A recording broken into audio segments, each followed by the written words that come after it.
5. 7 de la tarde con 33 minutos. Estamos de vuelta aquí después de la pausa en Pauta Final. Estamos en Santiago, 100.5 FM, Antofagasta, 99.1, Viña del Mar, Valparaíso, Temuco, a través de la 96.7 FM. Durante este programa le hemos dado una mirada al plebiscito del domingo. El tema político, la actualidad, cierre de campañas, pero queríamos dar una mirada a otra arista. Los deberes de los ciudadanos de cara a este proceso, el voto obligatorio. ¿Qué pasa si uno no va a votar? ¿Cuáles son las sanciones a las cuales se exponen quienes no llegan justamente a sufragar este domingo? Es parte de la conversación que vamos a sostener con Mirko Bonasic, vicepresidente del Instituto Nacional de Jueces de Policía Local, a quien le damos las gracias por acompañarnos. Mirko, bienvenido. Hola, muy buenas tardes. Gracias por el contacto, Mirko. A ver, vamos al detalle. La persona que este domingo tiene que votar, ¿cuáles son las razones para excusarse y cuáles son las sanciones, como yo decía al inicio, a la introducción de la entrevista, que se exponen si es que no asisten? Pero recordemos un poco a la gente, nunca está de más decir que estamos dentro del voto obligatorio, ¿cierto? Que cambió el sistema. Entonces ahora todo el padrón electoral está vigente, por decirlo así. Ahí hubo inicialmente unos pequeños inconvenientes en cuanto a la gente que iba a ese padrón electoral, que muchas que están en el extranjero, otras que habían fallecido, etcétera, como toda primera vez, digamos, se aprenden los errores. Ahora, las personas dentro de este tema del voto obligatorio, obviamente, ¿cuál es la obligación de ir a votar? Si no van a votar, van a tener una multa. Esa multa puede llegar hasta las 3 unidades tributarias mensuales. Ahora, las personas sí pueden eximirse esta responsabilidad. En la ley está clarito que solo si están a más de 200 kilómetros, y eso es lo tradicional cuando uno ve las filas en los destacamentos carabineros, ¿cierto?, el mismo día para avisar, porque todavía no tenemos un sistema que nos permita la georreferenciación. El día se puede avanzar en la comisaría virtual, ¿cierto?, dejando esta excusa, pero después de todas formas hay que acercarse a carabineros por un tema de que certifiquen donde yo estoy, digamos. Mirko, ahora, ¿para qué es la excusa entonces? Si es que de todas maneras hay que ir a la comisaría, ¿es necesario pasar por el trámite de la excusa en comisaría virtual, por ejemplo, de todas formas? ¿Cómo funciona eso? Claro, es que la única forma que establece la ley para acreditar que estamos a más de 200 kilómetros del lugar de votación, porque ese es el tema, o sea, a mí me toca, por ejemplo, votar en Santiago y estoy en Talca, estoy a más de 200 kilómetros. Sí. Entonces ahí debo justificarme ante carabineros que me va a entregar a mí un comprobante. Es una constancia que me va a entregar un comprobante. Y el día que a mí me citen al Tribunal de Policía Local por no haber ido a votar, debo llevar ese comprobante y es un eximente de responsabilidad. O sea, el juez no lo puede sancionar si usted tiene ese comprobante. De acuerdo. Yo recuerdo que en el plebiscito del pasado 4 de septiembre, bueno, teníamos ahí más de 15 millones de personas habilitadas para votar y los que, como usted decía, no participen, tienen que ir a este juzgado de policía local. ¿Qué pasa con las denuncias que están acumuladas desde ese proceso? ¿Ya está todo eso solucionado o todavía tienen algunas en carpeta que no han, en el fondo, desarrollado? No, muy buena pregunta. Lo que pasa es que acá tenemos que pensar que como no hubo una depuración del padrón electoral, es decir, CERVEL tomó a todas las personas que cumplieron requisitos, no fueron a votar algunas, por ejemplo, y las denunció a todas.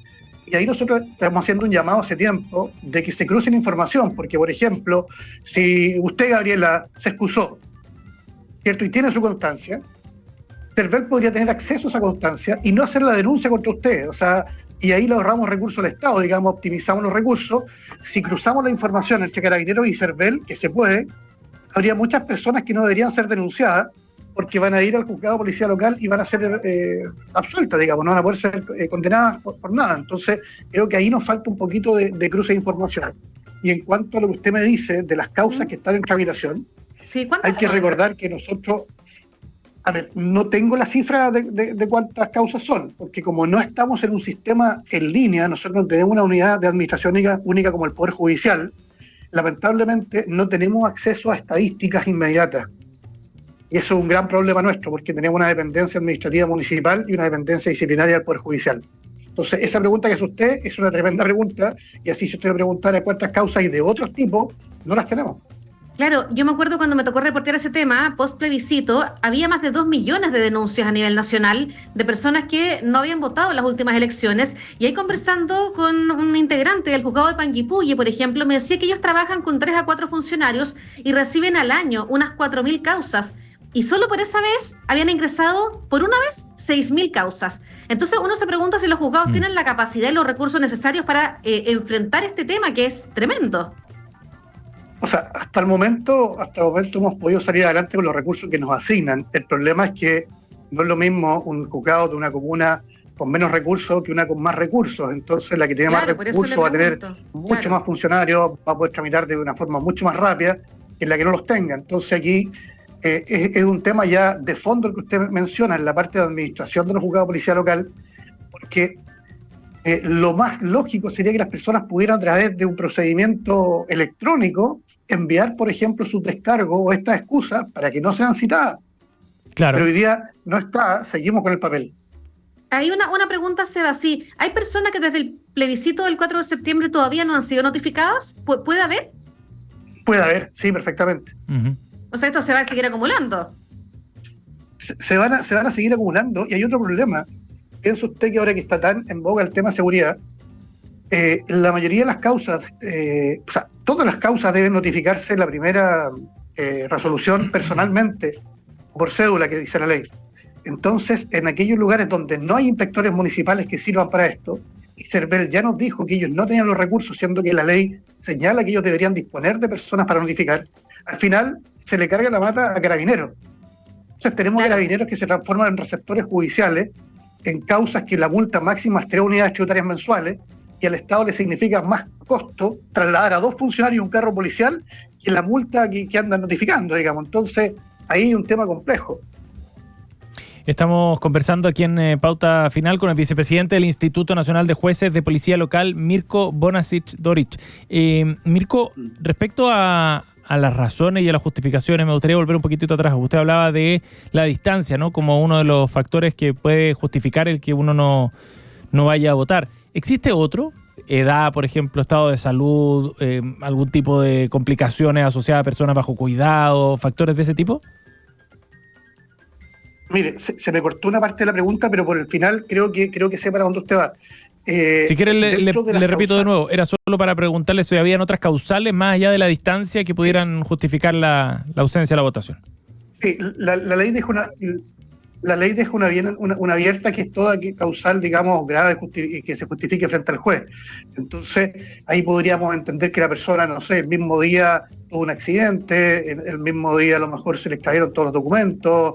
De hecho, ayer me preguntaba una persona qué pasa con un pescador, por ejemplo, que anda arriba de un barco y va a estar fuera del barco y no sabe cómo dar la excusa. Claro. Entonces, por eso dejan abierto a que usted le demuestre al juez que tuvo un impedimento de tal magnitud que no pudo ir a votar. Okay. ¿Y cómo lo puede acreditar? Con todos los medios de prueba, generalmente certificados, licencias médicas, testigos, documentación, etcétera, porque acá hay una libre valoración de la prueba. O sea, el juez debe aplicar el sentido común y conforme a lo que la persona le diga, puede perfectamente absolverlo de la responsabilidad.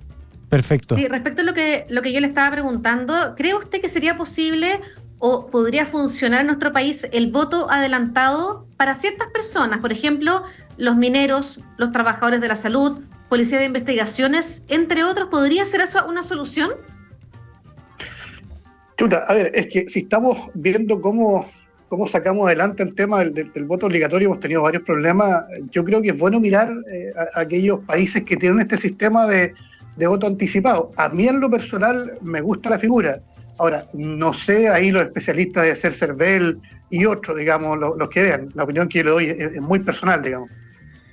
Sí, se había presentado, se estaba discutiendo en el Congreso, está ahí medio dormido esa iniciativa. Vamos a ver, quizás ahora con este nuevo proceso, hemos vivido tantos en los últimos años aquí en Chile, tal vez se pone nuevamente sobre la mesa qué se puede hacer, o algún tal vez tribunal regional o electoral regional que pueda ser el encargado de aplicar las sanciones y se libere finalmente a los juzgados. ¿Mirko? ¿Mirko nos escucha? Sí, lo escucho. Ahora o sea, sí. Mire, básicamente, sí, lo escucho. Lo que pasa es que Yo creo que podría perfectamente, que otro proyecto que está, como usted bien dice, dormido, podría perfectamente haber un tipo de sanción administrativa con reclamación judicial, porque el límite punitivo del Estado que usted pueda reclamar frente a esta infracción. Entonces, CERVEL perfectamente podría aplicar una sanción contra las personas, o nosotros también podemos, pero se nos tiene que dotar de tecnología. Si esto con tecnología se soluciona, las personas dando su domicilio electrónico, por ejemplo, a CERVEL, ya podríamos notificarle ahí. Bien. Y ellos podrían contestar electrónicamente ahí.